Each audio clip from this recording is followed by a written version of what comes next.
just me and my guitar.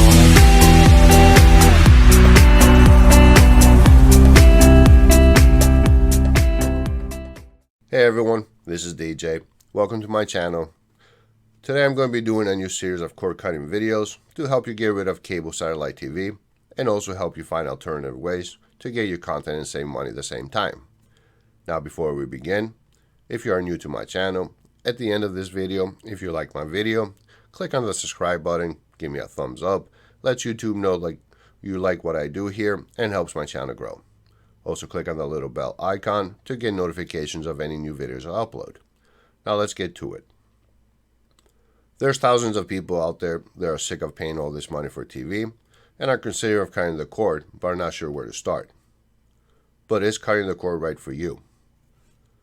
In this and the following videos, I will show you all of you different options of how to cut the cord, how to select an over-the-air antenna, which streaming service may be right for you, finding a streaming device if you need one, and other options of how to find free content to watch when you cut the cord. So let's dive into it. The main reason people are becoming cord cutters is to save money. Average cost of cable satellite TV is $125. Average cost of a streaming service for live TV is $45.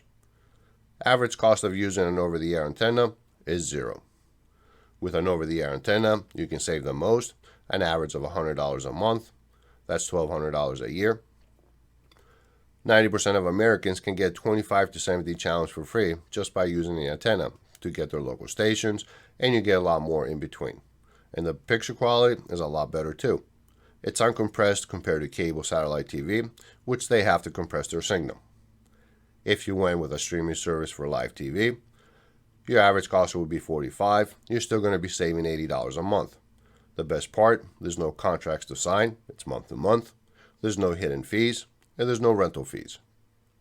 Is what you see for a price is what you pay. Now, before we continue anymore, first let's talk about things you need to consider before you cut the cord. Once you become a cord cutter, you lose that bundle deal. ISPs usually charge an extra $10 a month just for having internet from them. And then you have the modem rental fee, which usually costs about $10 to $12, depends on who you have for a provider. Now that's $120 a year. Cost of purchasing your own modem is $95. You will save $25 in the first year alone. And after that, the $120 that you're saving, you can invest that into an antenna or another streaming service like Netflix, Amazon Prime, Hulu, to complement if you have, let's say, only just over-the-air antenna. The best part too, by purchasing your own modem and a router, two separate devices I recommend, your quality of your connection will be a lot better. You will have faster speed, and it's yours. Now, of course, you're going to need to implement that with a better router. Like I said, I recommend two separate devices. There's a lot of different routers out there. These are some of the top rated modems and routers out there. Do a little research. There's a lot of things you need to consider, and it's not one fits all. So it depends on how many people are going to be streaming at the same time. Are you going to have any gamers at the house? Is your house big? What's the size? How many rooms, how many obstacles in between? Those are the things you need to consider. For example, if you have a big house, you may want to go with a mesh system. A Netgear Orbi is about $249, but it will give you signal all over the house without any cuts anywhere, so you can move room to room, floor to floor, and never lose connection. The next thing you need to consider is your data cap. Sometime in 2016-2017, ISPs implemented a data cap of 1 terabyte with an option, of course, to add 500 gigs for $30 a month or unlimited for $50 a month, plus your internet cost, of course. Now, most people should be good with 1 terabyte. If you log into your ISP's website, in there you will find a data calculator. You can input some information in there, and it will show you how much you will be using per month. Now, I went on mine, and this is through Cox, and I input this information. 5 hours a day of streaming Netflix, Hulu, YouTube TV, etc. 2 hours of general browsing, social media, one digital copy downloaded for a game, of a game, like say for Xbox or PlayStation 4 or even a PC. 1 hour of online gaming and listening to online music. And of course, we can't forget our security cameras. Added another hour for that. That told me, according to that information, that I'm going to be using 700 gigs a month. And that gives me plenty to spare. Now, I tried this on a couple other websites. I used Comcast, and I also used AT&T. Comcast told me with this same information that I'm going to be using about 500 gigs. And AT&T, which I included 4 hours of 4K streaming, this does not have 4K streaming in there, which uses more data, about 877 gigabytes. You still got plenty to work with. So check that out, put your information in there, and see what they say. Next thing we need to do and consider is how many TVs you're going to be using. Now, like with cable satellite TV, each TV needs a box in order for you to be able to use it. With streaming services, it works different. You may have 4 or 5 TVs, and you may have 4 or 5 devices that have the app installed on it. But they only allow you so many connections at the same time. For example, Sling TV, if you have the orange package, it only allows you 1 connection at a time. If you have Sling Blue, it allows you 3. If you get the Sling Orange and Blue, it allows you 4. But there's a fine print in there. Most people don't realize that if you're watching a channel that's only available on Sling Orange, you still only get 1 connection. Now, if you went with PlayStation View, it allows you 5 connections in home, 3 out of home. YouTube TV allows you 3. Hulu Live TV gives you 2, but for $15 more, you can get unlimited in home or 3 out of home. Fubo TV allows you 2, or for $6 more a month, you can add 3. Philo is 3, and DirecTV is 2. Next thing we need to consider is the DVR.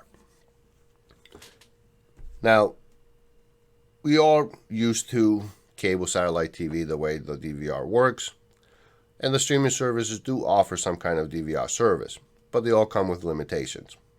For example, PlayStation View, YouTube TV, Philo, they allow you unlimited recordings, but PlayStation View will delete them after 28 days, Philo after 30 days, and YouTube TV after 9 months. Sling TV does not support recordings of ESPN channels or pausing Fox channels. Hulu Live TV allows pausing of Fox channels, but you can't fast forward through commercials afterwards. Fubo TV, you can't watch a recording until it's finished, and YouTube TV won't let you skip ads if an ad-supported version is available on demand on certain channels, that is. Next thing you need to consider is your must-have channels. What channel shows you must have? If you like sports, news, Games of Thrones, you need to write those all down. Figure out which shows and channels you must have, and then you have to figure out how we're going to find those. Now, like I said before, the majority of people do watch a lot of their shows through the local networks. So if you get an over-the-air antenna plus a DVR, you'll be good to go. That would be your maximum savings. Some of them may benefit by getting just a Netflix account or a Hulu or Amazon Prime. Most of your shows are aired the next day after they were first aired, and a lot of people are okay with that. If you're looking to find most of your channels through a streaming service for live TV, then you may want to go with PlayStation View, YouTube TV, or Sling TV if they carry those channels. Now, you may have to do some sacrifice here. You may not be able to find every single channel that you're looking for, or that specific show. If you're flexible and you can live with that, then you will find the content that you're looking for. Now, the next thing we're going to talk about is fear of change. Cutting the cord and replacing it with a streaming service, or if you set up an over-the-air antenna for your local channels, or even get your content from a source like Kodi or IPTV. Whichever route you take, the apps and menu will look and feel different, will behave different, like for the DVR, for example, than they did with a cable satellite TV. if you're willing to be flexible, you will have more control of how much you're paying for TV. But if you're looking for a perfect imitation of cable satellite TV that doesn't cost as much, you're not ready to cut the cord. Next, let's talk about how much streaming services cost. Now, all of them offer between 5 to 7 days free trial. They also have different promotions going on. For example, Sling TV for now. They offer the Sling Orange for $15, which is normally $25. Sling Blue, the same thing, $15. And if you get Sling Orange and Blue, you can get it for $25 for the next 3 months. Normally it's $40. Now they come between 34 and 56 channels, depends on which package you get.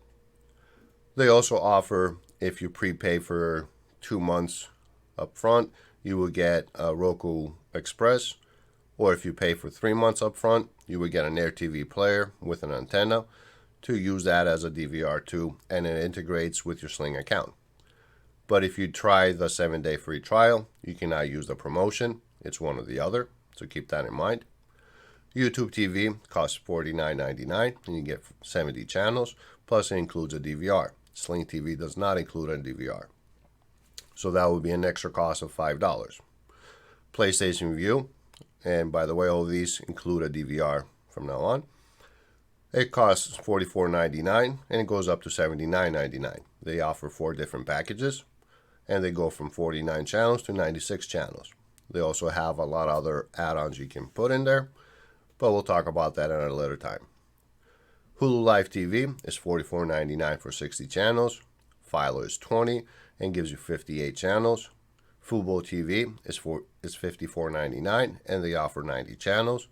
And DirecTV Now, it starts at $50 for 40 channels and goes up to $135 for 125 channels. DirecTV Now, in my opinion, is not worth the money, but that is my personal opinion. We'll be talking about that in another video, which I'll be doing a review on every single one of them, and I will show you which one is my preferred service and which one I don't recommend, according to my opinion. Well, that should do it for today. If you have any questions, leave it in the comment section below. I will try to answer everybody's question as soon as possible. Thanks for watching. This is DJ. Till next time. Just me and my guitar.